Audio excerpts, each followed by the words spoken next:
सभी को विजयादशमी की हार्दिक शुभकामनाएं। हमारी भारतीय संस्कृति में सदियों से भगवान राम को मर्यादा पुरुषोत्तम कहा जाता रहा है, यानी कि ऐसे पुरुष जो कि पुरुषों में उत्तम हैं। वे केवल पुरुषों में ही उत्तम नहीं है, बल्कि वे दुनिया के बेस्ट मैनेजमेंट गुरु भी हैं। वो कैसे, मैं आपको इस वीडियो में बताऊंगी। उससे पहले अगर आपने हमारे इस चैनल को अभी तक सब्सक्राइब नहीं किया है तो जल्दी से इसे सब्सक्राइब कर दीजिएगा, ताकि हमारे नए नए वीडियोस आप देख पाए। भगवान श्री राम की कुछ ऐसी बातें हैं, अगर हम उनकी बातों को समझे, जाने और थोड़ा सा भी अपने जीवन में अमल कर लेना, तो निश्चित रूप से जो हमारे जीवन का मैनेजमेंट है, हमारी लाइफ का मैनेजमेंट है, वो बहुत ही अच्छा हो सकता है। सबसे पहली बात कि राम वचन को निभाते थे। जो एक अच्छा व्यक्ति होता है, एक अच्छा लीडर होता है, वो हमेशा अपने कहे गए शब्दों को पूरा करता है। असली मायनों में वही व्यक्ति आदर्श होता है। उसी व्यक्ति की छाप व्यक्ति पर पड़ती है जो कि कथनी और करनी में सदा एक होता है। इसीलिए कथनी और करनी हमें सदैव एक रखनी चाहिए। हम सभी यह जानते हैं कि भगवान श्री राम ने माता कैकेयी के कहने पर वचन को निभाते हुए 14 वर्षों तक का वनवास ले लिया था, और उसके बाद जब माता कैकेयी को अपनी भूल का एहसास हो गया था, तो उसके बाद भी वो लौटे नहीं। उन्होंने कहा कि नहीं, मैंने अगर कहा है कि मैं 14 वर्षों का वनवास दूंगा, तो मैं अब इस बात को पूरा कर कर ही अपनी अयोध्या में वापस लौटूंगा। और उन्होंने एंड तक इस बात को निभाया था। तो देखिए, यह एक ऐसी बात है जो कि हम सभी व्यक्तियों को प्रेरित करती है कि हम हमेशा अपनी कथनी और करनी एक रखें। दूसरा प्रमुख गुण कि राम के चेहरे पर सदैव एक मंद मंद मुस्कान रहा करती थी। कितनी भी बड़ी प्रॉब्लम आई, लेकिन वो कभी भी अपना आपा नहीं खोते थे। हमेशा धैर्य और संतुलन बनाकर रखते थे, और बड़ी ही गहराई से और सूझबूझ के साथ सोचते थे कि आखिर इस आपदा को, इस विपदा को कैसे दूर किया जा सकता है। वहीं अगर हम आज की स्थिति में देखें तो हमारे ऊपर थोड़ी सी भी प्रॉब्लम आती है तो हम एकदम से अपना आपा, अपना बैलेंस, सब कुछ खो देते हैं, और बस एक तरह से सर पकड़कर बैठ जाते हैं कि क्या किया जाए। फ्रेंड्स, अगर हम राम की इस बात को अपने जीवन में अपना लेना, तो कोई भी आपदा हमारा कुछ नहीं बिगाड़ सकती, बल्कि हम उस आपदा का सामना कर, उसको हराकर, उसको पराजित करके एक निखरे हुए व्यक्ति की तरह बाहर निकलकर सामने आते हैं। इसीलिए हमें इस बात को भी सीखना चाहिए कि हमें अपने चेहरे पर मंद मंद मुस्कान बनाकर रखनी चाहिए। और तीसरी प्रमुख बात थी कि राम सदैव बड़ों का आदर करते थे। हम देख रहे हैं कि आज दिन प्रतिदिन बड़ों के प्रति सम्मान कम होता जा रहा है। इसीलिए जो एक अच्छा लीडर होता है, वह सदैव बड़ों का सम्मान करता है, और उसके आसपास जितने भी लोग होते हैं उनसे भी वो यही अपेक्षा करता है कि वे भी बड़ों का सम्मान करें, उन्हें बड़ों का सम्मान करना सिखाता है।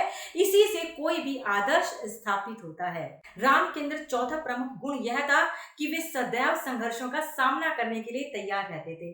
अगर हम बचपन से लेके आखिर तक के उनके इतिहास को देखें तो हम इस बात को बखूबी समझ जाएंगे कि उनकी जिंदगी में कभी भी ऐसा सुख रहा ही नहीं जिस भौतिक सुख की हम सभी कल्पना करते हैं। जब बचपन में वे गुरुकुल में पढ़ने गए तो वहां पर उन्होंने राक्षसों का संहार किया, और उसके बाद जब युवावस्था में आए तो फिर वे 14 वर्षों के वनवास के लिए चले गए, और उसके बाद उन्होंने अपने राज्य को संभाला।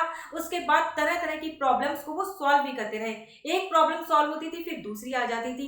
कहने का अर्थ यह है कि जो एक अच्छा मैनेजमेंट गुरु होता है, वह स्ट्रगल को बहुत अच्छी तरह से उनका सामना करके सफलतापूर्वक उनको पूरा करता है, और उनमें से एक नई चीज लेकर विजय प्राप्त करता है। और पांचवी प्रमुख बात यह थी कि राम का चरित्र।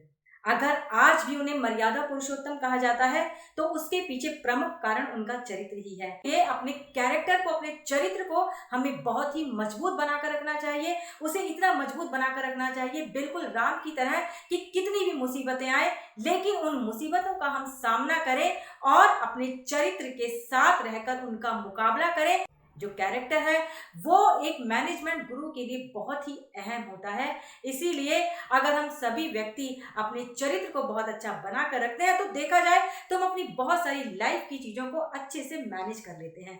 छठी प्रमुख बात, राम के शुरू से ही लक्ष्य रहे थे, चाहे वो कहीं पर भी रहे हो, उनका एक दृढ़ लक्ष्य था कि भाई वनवास में जाना है, वहां पर राक्षसों को मारना है और राम राज्य को स्थापित करना है, उनका गोल था। इसी तरह से हम सबके जीवन में भी कोई ना कोई गोल होना बहुत जरूरी होता है। होता है। और जो सातवीं बात थी राम के अंदर वो यह है कि वो हेल्पिंग नेचर के थे, वो बहुत ही मददगार थे। अगर शत्रु पक्ष के लोग भी उनके पास मदद के लिए आते थे तो वो पूरी अच्छी तरह से उनकी मदद करते थे। केवल आश्वासन नहीं देते थे बल्कि खुद उनके साथ रहकर, उनके साथ खड़े होकर उस चुनौती का, उस परिस्थिति का मुकाबला किया करते थे। इस प्रसंग में हम सुग्रीव प्रसंग को याद कर सकते हैं, जब सुग्रीव उनके पास मदद मांगने के लिए आते हैं और वो बाली से युद्ध करते हैं। और राम के अंदर आठवां प्रमुख गुण था कि वे बेहद ही विनम्र थे। विनम्रता सभी के जीवन में बहुत ही जरूरी एक प्रमुख गुण है। अगर व्यक्ति विनम्रशील होता है ना तो बहुत सारी चीजों को तो वह अपने पक्ष में वैसे ही कर लेता है। हम देखते हैं कि हमारे आसपास जो कई सारी झगड़े या विवाद होते हैं वो अधिकतर सिर्फ इसलिए होते हैं क्योंकि हम अपने व्यवहार को विनम्र नहीं रखते हैं। अगर एक व्यक्ति हमारे साथ तेजी के साथ बात करता है तो हम उसके साथ दोगुना तेजी के साथ बात करते हैं और इस तरह से विनम्रता बीच में से बिल्कुल खत्म हो जाती है।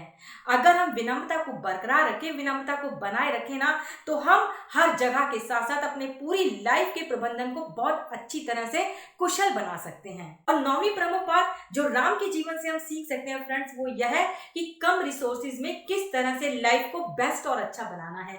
हम सभी इस बात को जानते हैं कि जब राम जंगल में गए थे तो उनके पास कुछ भी नहीं था।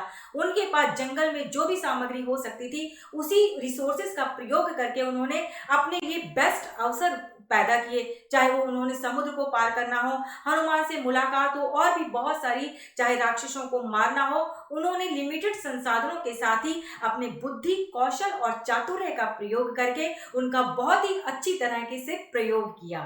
तो एक जो अच्छा लीडर होता है वो कम रिसोर्सेज में किस तरीके से बेस्ट रिजल्ट लेकर आना है इस बात को बहुत अच्छी तरह से जानता है। 10वां प्रमुख गुण राम के अंदर यह था कि वो क्रोध बहुत कम किया करते थे।